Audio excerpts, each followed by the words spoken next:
databases. It runs. Sorry. Who's recording? Hey. Okay. You go so fast, but do your thing. It's awesome. Okay. I just talk fast, guys. It's the way it is. Okay. So you QA/QC, any issues get sent back to the PSAP, okay, for correction. Anything that makes it through goes to a Coalesce GIS database. Okay. Can I move this over here? Yeah.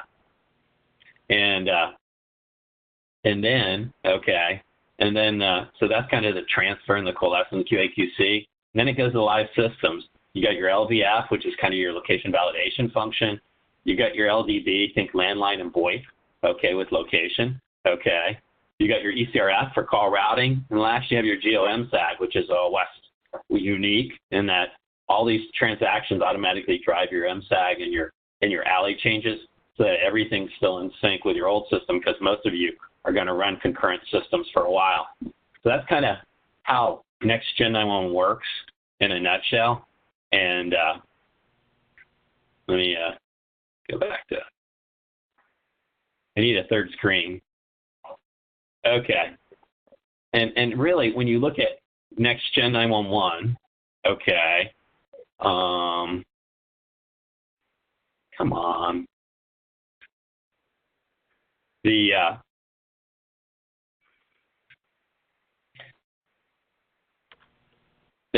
What Next-Gen 911 is really about, slideshow from current slide, okay, no. 1 minute, come on. I can't open the 3 documents at once that I want. Okay. Why does it keep on taking all right, I'll just do this. I'm going to move this over here. No, that won't work either. 1 minute. Okay.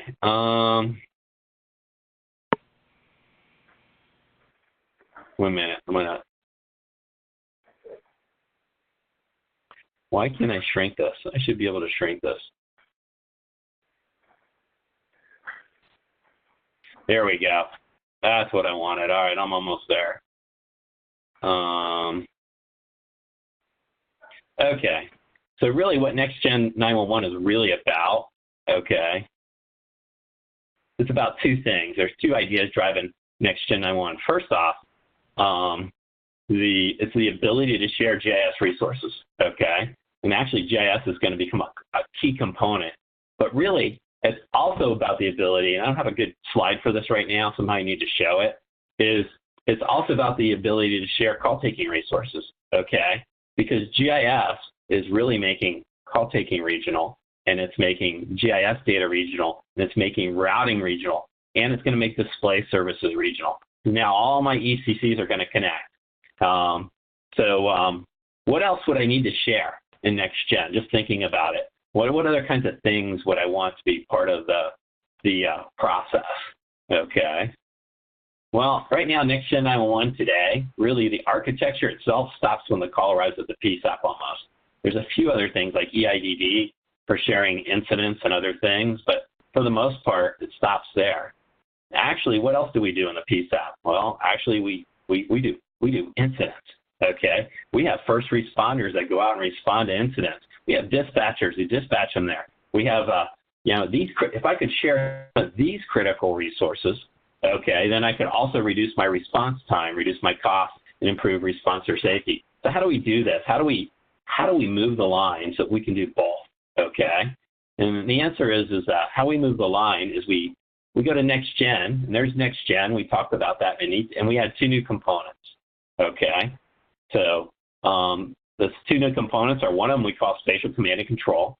Think about statewide display services for Next-Gen 911, for dispatch, for CAD to CAD, for whatever you need. Think about that as like a web service. It can do anything I want to do display-wise. And actually, why can't I also do spatial location services? Now, in order to extend Next-Gen on the GIS side to dispatch, I need a few other things. I need landmarks, I need intersections, I need railroads, and I need dispatch polygons.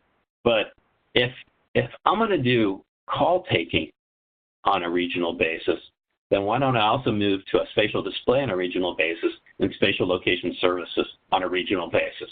It'll simplify the system. It's much more cost effective. And then I can do all kinds of things that I need to do for both Next-Gen 911 and dispatch. So let's go ahead and let's take a look at what's next. So what's next for West is we're going to do exactly what I just showed you. We're going to have one location and one display service. The display service is spatial command and control. The location services, spatial location services for every call taker, dispatcher, and a responder in the state. Okay. We're going to have a third product, the spatial data transformation tool, that basically takes all the data out of your GIS and does really quick updates on the location services and the display services. And it does quick updates on the mobile display services. And of course, there's going to be a mobile display service that will display anything and everything you want. And then we're going to go to the demo, okay. And on the demo, okay, that's where we go to the demo script, okay. And on the demo script, that's the lead into what's next, okay. Let's start the demo. Let's start with spatial command and control. We pull it up. We just talk about it a little bit. I got calls up. I got incidents. I got units, AVL. I can do anything on here. And actually, it's not just designed for me. It's designed for whatever system wants to drive it. It's an open system, okay? Most of the systems you buy today are closed from scratch. They weren't designed to have other things fed to it. That means that you can use this for anything that you want to do just about in terms of capabilities. So I started this presentation, saying we're talking about IoT sensors. Well, let's just start with something you do every day, a wireless call from campus. Okay, I get a wireless call from campus. It could be a device, could be a sensor, could be a person. Well, let's just say it's a wireless call for right now. Let's show phase 2 coming in. So we're going to show it come in. We're going to show it come in in a building, right? So we'll show it in the Esri building. We'll show that call come in as a phase 2. So it's a big wide area. Okay. Ideally, if we have a rapid SOS style interface, we'll update it. Okay. If not, then we're going to ask the caller, where you at? And the caller is going to say, I'm in, or whatever. I'm in building O, okay, in the conference room on the 3rd floor, okay? So we need to type in building O, conference room, 3rd floor, okay? And we need to pop it. It immediately creates the call, okay? So and you say, well, can you do that with your CAD or your Next-Gen 911 today? The answer is probably not. Are you going to need to do that in the near future? Absolutely.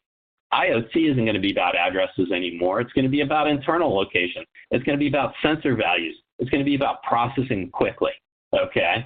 And where's the data that I'm using to find this location? The answer is it's going to be in my statewide location services. So other people can use this data who need to find things, okay? So you got to ask the question, is your CAD going to be able to use these statewide location services and display service? And the answer is, yeah, we'll give them an interface, okay? But this idea that calls are now going to be state-based and location and display services are going to remain local has to change. It's all going to go global, okay? So that was kind of like the first one, okay? So with the first one, I think we can do a lot of really cool things. I mean, we show them that we can have a pictometry picture up. We show them that we can have that it'll take wireless phase 2. We show them we can create internal locations without addresses. We show them all those things, okay? So then let's talk about state next-gen space and location services. And today, if you walk into a state that's implemented next-gen, most of them have the whole state up there. And what happens is when an address comes in they can't find, guess what? Even if their PSAP only covers 1 county or 2 counties, they search the whole state. It makes no sense at all. What do you really want to do? You want to search your area, and you want to search the area around you, maybe the areas you get misrouted calls from, so you can identify where this call needs to go, okay? So then you give an example of a secondary, okay? So let's say we're typing in an address. We're talking to a caller. We can't find the address. The caller says, I'm at this address, and that address happens to be in a secondary area, and you show you going from primary to secondary. Okay, then you can also show on the secondary area, since that one's like a lot 1, lot 2, it's a trailer park, you can auto hover as you go down and show that auto highlights where you are, okay? And also, since we have a Google window up, okay, you can see it's putting the calls, the incidents, the icons up on both windows. Why do we do that? Because it makes it easier for the call taker, dispatcher, and the first responder to visualize exactly where it is, okay? And that's the goal, make it easier, not make it harder with unintegrated components, but make it easier with integrated components that tie really tightly together, okay? So that's how we're going to talk about primary and secondary, okay? Then the next step is kind of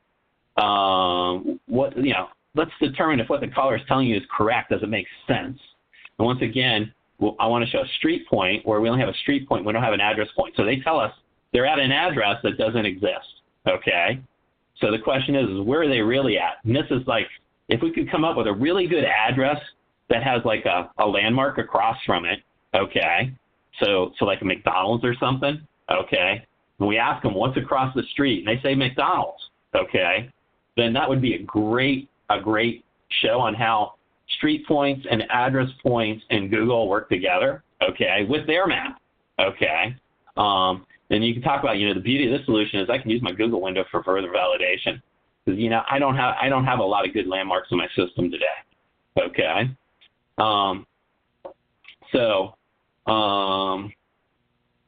that's kind of street point versus address point. Did I repeat that one twice? You did. Yeah, man. Oh, my gosh. Okay. So we're going to get rid of number 8 again. I was probably going to modify it slightly and didn't do it. Okay. But let's search for locations without addresses. And ideally, I want to show something that's not addressed, that's a landmark. And then I want to talk about eventually for wireless, really what you're going to want to do is you're going to ask, where is this highly accurate wireless call at? And if it's in the middle of a landmark, you want to associate it with a landmark automatically. We can say we're going to do that, or we can't do that just yet. Okay, I don't know if we want to do that or not, but what I do want to talk about is landmarks can be polygons, and actually there's a lot of value to that.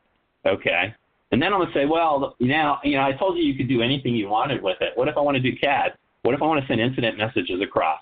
What if my CAD vendor wants to use this display? Well, can they? The answer is absolutely. So we send across, let's say you create a new message on CAD, boom, it pops, and we'll simulate a CAD message coming across. We'll show you exactly where it pops, okay? We can simulate a unit being updated, okay? It's that easy. It's web services. It's fast, okay? It's open, okay? Unlike every other vendor out there who's selling closed systems, okay, that you can't update. Let's do CAD to CAD. Can I send another CAD incident there? Why would I want to? Maybe the fire agency next to me is on a whole different system, but they're willing to send me an EIDD message with their new incidents in it and things that are between the jurisdictions. Well, if they're willing to send it, I can process it now and I can look at it, okay? And so we talk about that. Then we say, well, what else would you want to do with this new system? Well, you probably want it to be roles-based. So let's say I'm a fire dispatcher. When I log in as a fire dispatcher, guess what needs to come up? My fire layers, okay? I need to see my fire stations. I need to see my fire response boundaries. I need to see all my fire units. Can I configure it so it does that? Absolutely, okay? And then we talk about the mobile. Can I configure a role for a mobile? Yeah, I can. Let's say I want a battalion chief. What does the battalion chief get? They get pretty much anything they want. They can look at all the fire units. They can look at all the statuses. They can look at them in real time, and they can access it from their tablet. Okay. And then I'm going to say, in addition to these products, we offer several other next gen products and services, and this is the slide advertisement. Okay. And we may shorten this some. So we say we offer next-gen services. You want prep? You want us to help us design your database? You want to help us with next-gen? You want You want help with how you're going to build, validate, and synchronize your data? We can help you with that. We can do prep services. You want onboarding? You want us to onboard it? You want to do EZNet? We can help with that. We can help with training. We can help with ongoing I3 managed services. Our prep services, very, very detailed. Whatever you need, we're willing to help.